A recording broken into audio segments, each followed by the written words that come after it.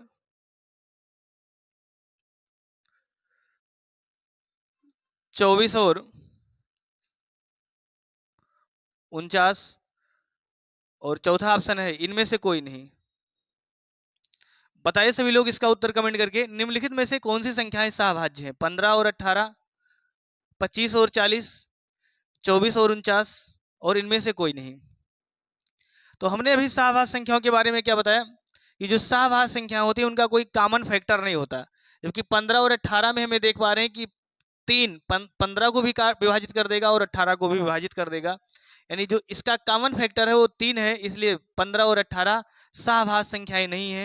या हम दूसरी भाषा में ये भी कह सकते हैं कि 15 और 18 का जो एचसीएफ आएगा वो कितना आएगा? 3 आएगा, इसलिए ये भी सहभाज्य संख्या नहीं है। ऐसे 25 और 40 को अगर हम देखें तो 25 और 40 में 5 दोनों का फैक्टर है, इसलिए ये भी संख्या सहभाज्य नहीं है, यानी इसका भी एचसीएफ कितना आएगा? 5 आएगा। जबकि हम 24 और 49 को अगर देखें तो 24 और 49 में कोई भी संख्या ऐसी कॉमन नहीं है जो दोनों को विभाजित कर दे, इसलिए 24 और 49 आपकी कौन सी संख्या है? सहभाज्य संख्या है। तो आपका ऑप्शन कौन सा सही हुआ? ऑप्शन नंबर तीसरा। ऐसे एक क्वेश्चन और पूछता है, निम्नलिखित में से कौन सी संख्या चचेरा आभाज्य संख्याएं हैं, या कौन सी संख्याएं जुड़वा आभाज्य संख्याएं हैं? तो लिखिए क्वेश्चन।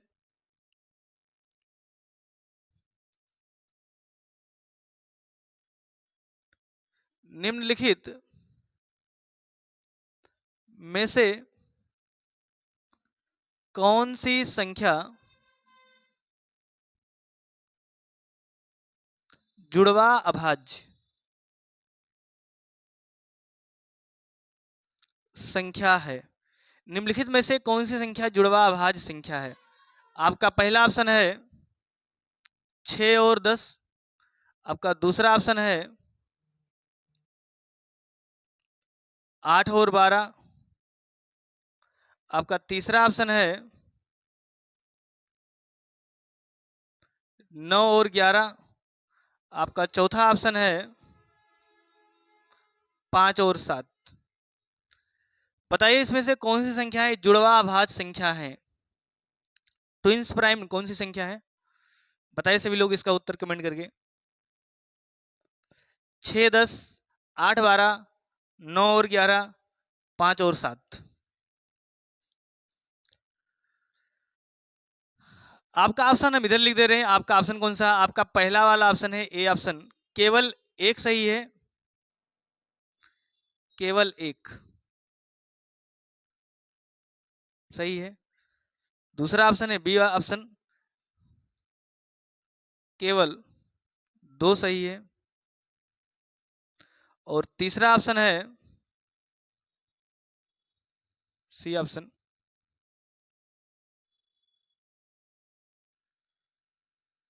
केवल तीसरा और चौथा सही है। और डी ऑप्शन है इनमें से कोई नहीं।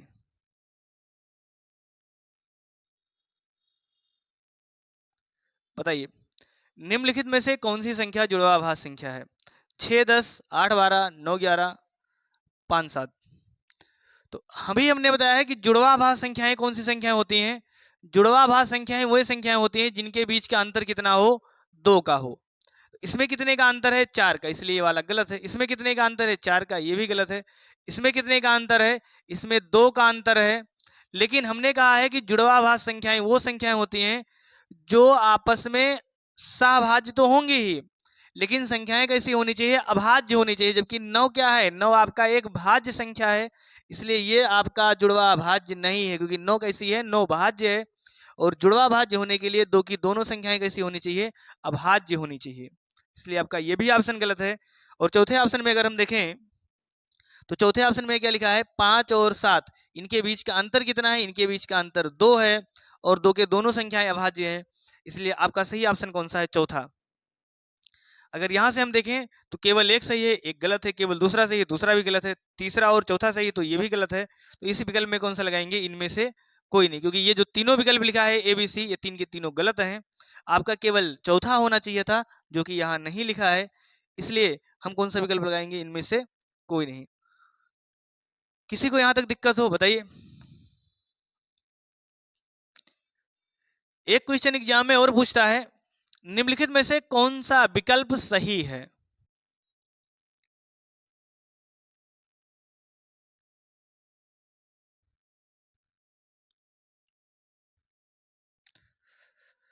निम्नलिखित में से कौन सा विकल्प सही है?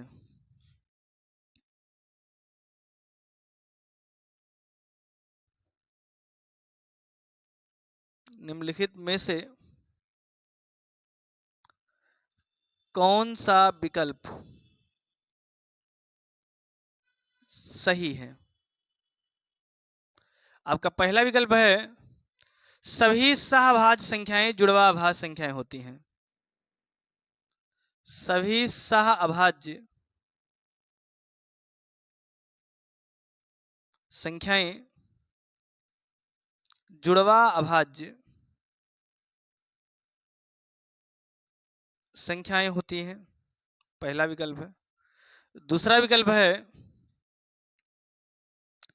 सभी जुड़वा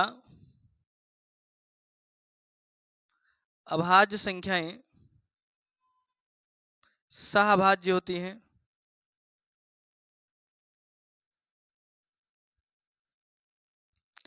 तीसरा विकल्प है, सभी सहअभाज्य संख्याएं चचेरा अभाज्य होती हैं।